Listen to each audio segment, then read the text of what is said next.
Hello friends, आपका मेरे channel पर स्वागत है। और आज जो बात हम करने वाले हैं, नॉर्मली इस बारे में कोई भी बात नहीं करता, और हम आज एक बीमारी के बारे में बात करने वाले हैं जो कि एक मेंटल इलनेस है। इसमें depression, OCD, generalized anxiety disorder, migraine, ऐसी बहुत सी चीज़ें आती हैं जिनके बारे में मैं बताने वाली हूँ। और मैं ये बताऊंगी कि सिम्टम्स क्या क्या होते हैं और इसमें हमें प्रिकॉशंस क्या रखनी है, किस किस तरह से हम इससे बच सकते हैं, और अगर ये हो जाए तो हमें क्या करना चाहिए। सबसे पहली बात है, मूड को लेकर हमारे कुछ क्राइटेरिया होते हैं, जैसे कि हमें बहुत गुस्सा आता है, एग्रेसिवनेस हमारे अंदर रहती है, इरिटेशन हमें जल्दी जल्दी होने लग जाती है, और हमें रेस्टलेसनेस रहती है थोड़ी।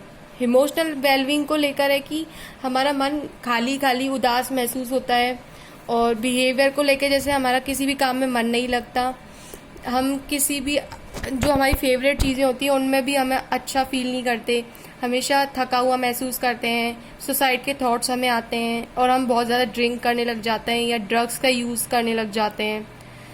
तो ऐसी चीज़ें जब हमारी होती हैं तो इसका मतलब है कि हम डिप्रेशन से कहीं ना कहीं जूझ रहे हैं। सेक्सुअल इंटरेस्ट, जैसे कि रिड्यूस सेक्सुअल डिज़ायर, और कॉग्निटिव एबिलिटी, जैसे कि अगर हम कंसंट्रेट नहीं कर पा रहे हैं, मान लीजिए जॉब कर रहे हैं या फिर स्टडी कर रहे हैं तो उस पर कंसंट्रेट नहीं कर पा रहे हैं, या फिर कोई टास्क को कंप्लीट करने में हमें बहुत डिफ़िकल्टी हो रही है। Delayed response during conversation.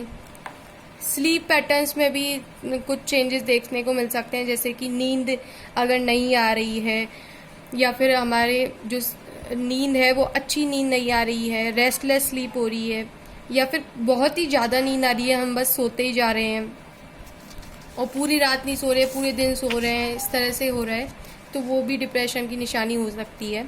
Physical wellbeing को लेके हमें फटीग हो सकता है, मतलब थकान बहुत महसूस हो सकती है, पेन्स हो सकते हैं, हेडेक हो सकता है, डाइजेस्टिव प्रॉब्लम्स हो सकती हैं।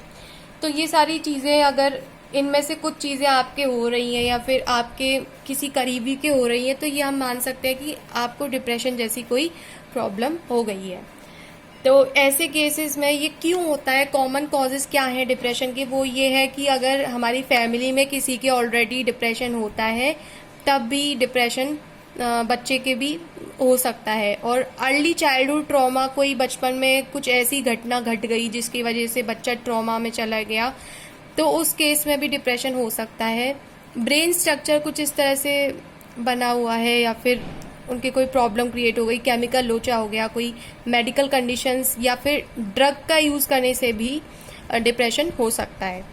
तो ट्रीटमेंट क्या होता है डिप्रेशन का? ट्रीटमेंट ये होता है कि मेडिकेशंस दी जाती हैं। नॉर्मल केस में एक्सरसाइज करना, वॉक करना, या फिर मेडिटेशन करने से भी डिप्रेशन ठीक हो सकता है एक हद तक, मगर अगर थोड़ा सा भी सीवियर है लेवल तो उसको मेडिकेशन से ठीक किया जा सकता है। जैसे कि अगर डिप्रेशन है तो एंटी डिप्रेशन मेडिसिन दी जाती हैं, एंटी एंजाइटी मेडिसिन दी जाती है एंजाइटी को कंट्रोल करने के लिए, एंटी साइकोटिक मेडिकेशंस दी जाती हैं। और इस केस में आपको आपके साइकाइट्रिस्ट से मिलना, साइकाइट्रिस्ट से कंसल्ट करना मांगता है। और इसमें कई बार psychiatrist CBT, cognitive behaviour therapy, या फिर psychotherapy, light therapy, alternative therapies वगैरह भी बताते हैं। तो अगर आपको इनमें से कोई भी सिम्टम नज़र आ रहे हैं तो आप अपने डॉक्टर को कंसल्ट कीजिए। और ये वीडियो हम इसलिए बना रहे हैं जिससे कि सोसाइटी में इस चीज़ को लेके अवेयरनेस आए कि इस तरह की बीमारी भी होती है। जिस तरह से हमारे बॉडी में कोई घाव हो गया या कोई प्रॉब्लम हो गई, इंजरी हो गई, तो हम उसको ट्रीट करवाने के लिए डॉक्टर के पास जाते हैं। बिल्कुल उसी तरह से अगर ब्रेन में हमारे कोई प्रॉब्लम हुई है या केमिकल लोचा हुआ है तो उसको ट्रीट करवाने के लिए भी हमें डॉक्टर के पास जाना होता है, और उस डॉक्टर को हम साइकेट्रिस्ट बोलते हैं। तो ये सारी चीज़ें हम कर सकते हैं। प्लस हम ये भी कर सकते हैं कि हम एक्सरसाइज कर सकते हैं रेगुलरली, हम अपने ध्यान रख सकते हैं, अल्कोहल और ड्रग्स का यूज़ ना करें। और अगर सुसाइड जैसे थॉट्स आपको आ रहे हैं तो भी वो डिप्रेशन का हो सकता है। तो मैं एक हेल्पलाइन नंबर बता रही हूँ, मैं इसको कोई प्रमोट नहीं कर रही हूँ, बस ये फ़र्क सिर्फ इतना सा है कि ये हेल्पलाइन नंबर मैंने देखा है कि ये वर्क करता है। तो वांडरलय फाउंडेशन, एक मुंबई में फाउंडेशन है जो कि सुसाइड प्रिवेंशन हेल्पलाइन नंबर है।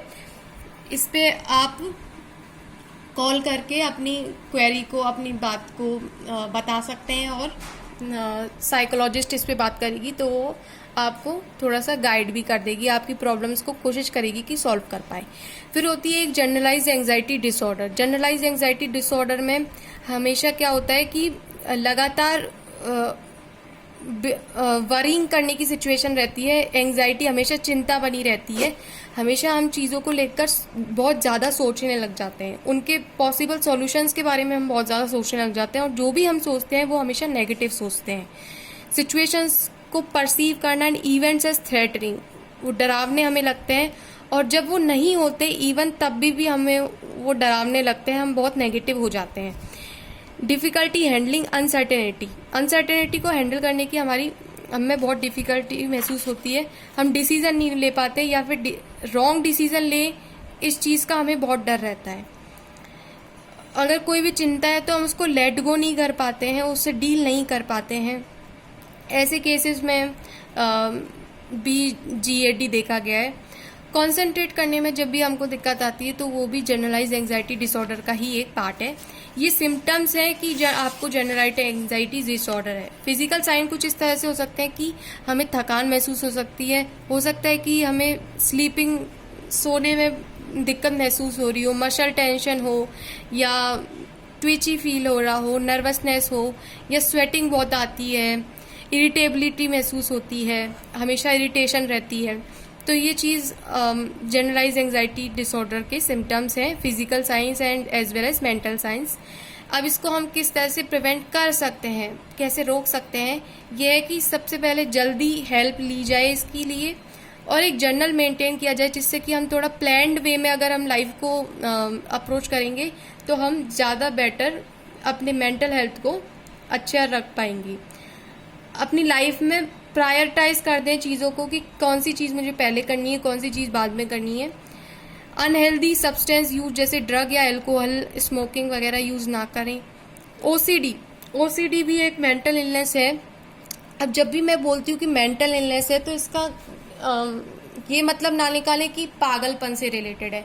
ऐसे बहुत से स्टार्स हैं जिनको मेंटल इलनेस जैसे डिप्रेशन वगैरह हो चुका है, तो उसका पागलपन से कोई रिलेशन नहीं है, और ना ही इसको पागलपन कहा जा सकता है। ये सिर्फ एक बीमारी है, जिस तरह से हमारे हार्ट डिसीज़ होती है, लीवर डिसीज़, कोई भी प्रॉब्लम होती है हम उसको एज इट इज़ एक्सेप्ट करते हैं, बिल्कुल उसी तरह से मेंटल इलनेस को भी एक्सेप्ट करने की ज़रूरत है। ओसीडी में क्या होता है कि अनवांटेड रिपीटेटिव थॉट्स आते हैं, जैसे कि बार बार हाथ धोना या बार बार गेट का लॉक चेक करना। इस तरह से जब हम इन चीज़ों को लगातार बहुत ज़्यादा टाइम करते हैं, 10 से 15 बार, जो कि हमारे डेली रूटीन को बुरी तरह से इफेक्ट कर रहा है, तब हमें डॉक्टर की कंसल्टेशन, उसकी हेल्प लेने की ज़रूरत पड़ सकती है। माइग्रेन में क्या होता है, मोस्टली ये फीमेल्स में होता है एज़ कम्पेयर टू मैन में इतना नहीं होता है जितना कि फीमेल में होता है। और इसमें क्या होता है कि जो हेडेक होता है वो बहुत ज़्यादा होता है, बिल्कुल सिर बुरी तरह से फटता है, ये माइग्रेन में होता है। तो फ्रेंड्स, आज के लिए बस इतना ही, और ये वीडियो प्लीज़ आप जितने भी ज़्यादा लोगों से हो सके आप शेयर करें, जिससे कि लोगों को इस चीज़ के बारे में अवेयरनेस हो। और थैंक यू सो मच।